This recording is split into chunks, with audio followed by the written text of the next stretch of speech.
China, Project 1 presentation. In this presentation, we're going to talk about cultural, political, and legal situations, trade and FDI restrictions, economics and currency exchange, regional economic integration with other markets, and 3 product ideas that we feel will better China's economy. The Hofstede dimensions. There are 4 primary differences between China and the United States when encountering the Hofstede dimensions. The first is power distance. The Chinese will not quickly question hierarchical differences when authority is concerned, whereas in the US, that is not quite so. For individualism, the Chinese are also very group-oriented, meaning that in the United States, where one is more concerned with themselves and immediate family, the Chinese are more concerned about a group as an entirety. For pragmatism, the Chinese are quickly accepting of the ability and need to adapt and be prepared for the future, whereas the United States is more conservative in nature. And for indulgence, the Chinese very much honor and pride personal restraint and avoiding personal indulgence. This is not the case so much in the United States. The history and culture of China is quite fascinating. Briefly, China was revered as a world power until the late 1700s, when things began to change for the country. By the 1900s, China had experienced population growth and other factors that contributed to the need for China to open up its trade to countries outside its own boundaries. Continuing, cultural shifts and the emergence of the Communist Party in 1921 began to shape the landscape and prepare to open the country open to trade. When the doors did finally open to trade, it was very labor-focused in the beginning. However, this has led to a modern-day China where there are large market opportunities and trade is continuing to experience growth and changes. Negotiation styles and strategies when relating with China are very, very sensitive to different categories. One would be well equipped to be prepared with these negotiation strategies and styles when approaching Chinese relations. Negotiations are delicate. There is a balance between maintaining your business composure and establishing relationships. Gaining trust by building rapport is strongly encouraged. Self-discipline is honored in China. It is important for one negotiating to retrain and restrain their emotional tendencies, in being able to be both self-aware and being able to control any emotional outbursts, whether positive or negative. It is important to be humble and patient. Negatives should be discussed privately and should never be spoken of in front of all negotiation team members. You must be careful to expect slow and gradual deal closing and must not close quickly. A team of interpreters is also recommended to ensure clear communication and to minimize body language to avoid confusion. Because China is a communist nation, as such, they have control over a lot of things: everyday life, business, corporation, even the media. However, unlike other communist nations, especially in other parts of that region, China does allow for a free market along with private enterprises. After becoming a part of the World Trade Organization, China has slowly opened up more and more throughout the years. And so, as you can tell, in the past it was a lot harder to start a business with China, but now, today in the present, it has just been becoming better and better, and it's just opening up more for potential opportunities to start successful businesses in China. Okay.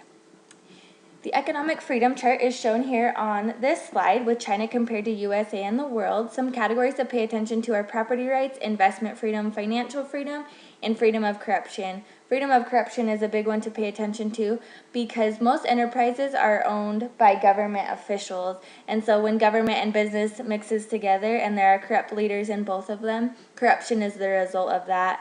The economic risks in China are political upheaval and business fraud. This is a problem worldwide, just as it is in China and the United States. So it's important to pay attention and know that those political upheaval and business fraud is something that can happen when starting or moving a business to China.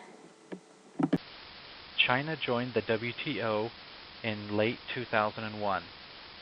In 2013, China's average MFN tariff on all imports was 15.6%. Many commodities are subject to tariff rate quotas such as grains, cotton, vegetable oils, and fertilizers.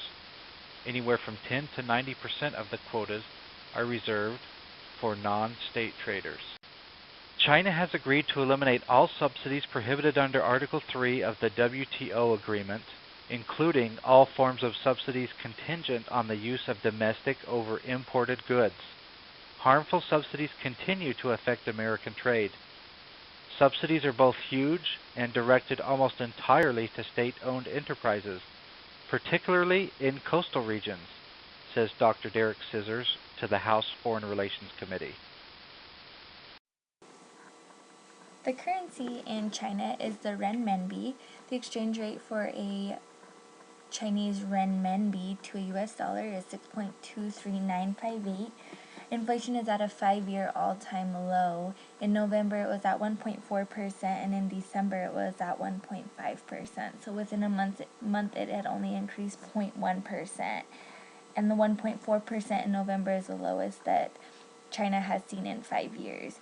The reason the renminbi is at an all-time low is because China's national bank is getting in the middle of the currency market, attempting to avoid hot money from being created. What hot money is when people from other countries will bring their money in and exchange it and take advantage of the higher rates and the capital gain that they can gain while using their money in China. The economics of China are shown here on this graph from 2009 to 2013. As you look at this graph, when looking at GDP, it's important to remember that the data represents the percentage increase from the last year, meaning every year for the past 5 years. So you can see from the graph that the GDP has increased by a minimum of at least 7.8% each year. Interest rates are slowly declining, which is great when looking to move or start a business in China. And all of these factors shown here on this graph lead to a positive encouragement about the market and economy in China when looking to start a business there. China is currently part of the Association of Southeast Asian Nations known as ASEAN. The first goal of the group is to accelerate the economic growth of its member nations. Currently, there are 11 members of the ASEAN network: Brunei, Cambodia, Indonesia, Laos, Malaysia, Myanmar, Philippines, Singapore, Thailand, and Vietnam. 90% of the imports from these regions have a reduced tariff. The ASEAN agreement in itself is pretty simple. Most of its specifications are simply to reduce the tariff, as already mentioned. China, surprisingly enough, or maybe not so surprisingly, has entered into several bilateral trade agreements. Currently, Pakistan, Chile, Peru, New Zealand, Iceland, Switzerland, Norway, and South Korea all have bilateral trade agreements with the nation.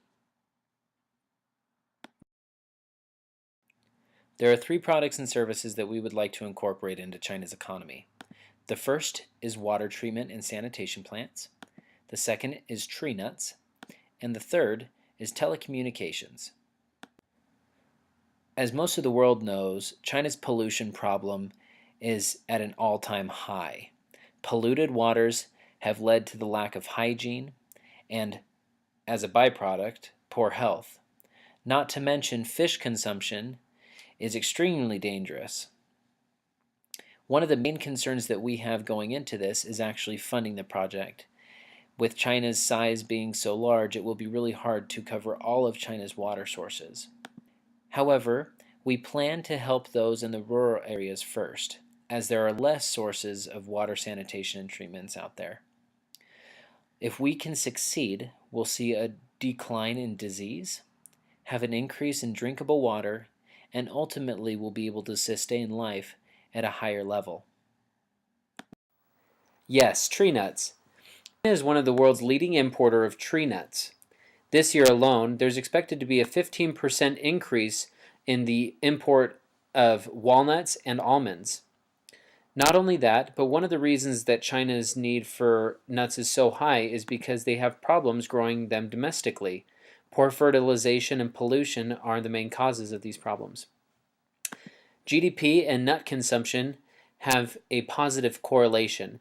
As GDP rises, so does the consumption of nuts. Some of the concerns that we have with tree nuts include the fact that China has increased the price per pound on walnuts and almonds specifically. Also, rural communities do not have the same attraction to imported nuts as the coastal towns or in cities do.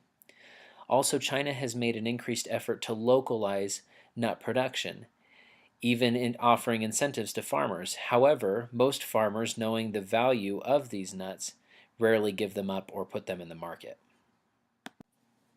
Telecommunications. The greatest opportunity for our company would be to resell cellular phone plans for consumers. China is investing heavily in constructing 4G networks with more than $16 billion just in 2014 to serve between 40 and 60 million subscribers. This sector is expected to experience continual growth and presents significant opportunity. Leasing network spectrum to resell Chinese consumers with our own proprietary plans and support is absolutely feasible. This would allow our company to address any unmet needs by Chinese consumers by being able to offer additional services. Competition. China Mobile is the only company that offers 4G service and has recently done quite well, adding almost 10 million subscribers a month. A partnership with China Mobile could prove quite profitable for both companies, allowing access to the market for our company and increased exposure and resources for China Mobile. This would allow our company to effectively compete against China Telecom and China Unicom. In conclusion, we think that China is a positive market venture because of large market opportunities, its positive growing economy, and that it fosters international growth.